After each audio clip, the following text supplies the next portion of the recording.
laamaha ammaanka dawladda ayaa soo afjaray weerar shalay ku bilowday qarax isla markaana lala beegsaday daarta Elad Hotel.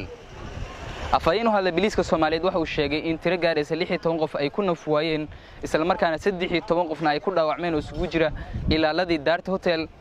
ee la weeraray isla markaana ay waxyeelo daran ka soo gaartay dad shacab ah oo ka agdhawaa xilliga uu qarax u dhacay. waxyaha kala duwan ee nadaafadda ayaa waxay wadaan howlgalo ka dhan ah saameynta uu geystay qaraxaasi. mid ka mid ah dhacdo jooge xilliga uu qaraxu dhacay ayaa sharaxaya sida ay ahayd jawiga ka hor qaraxa iyo wuxuu indhihiisa ku arkay markii uu dhacay.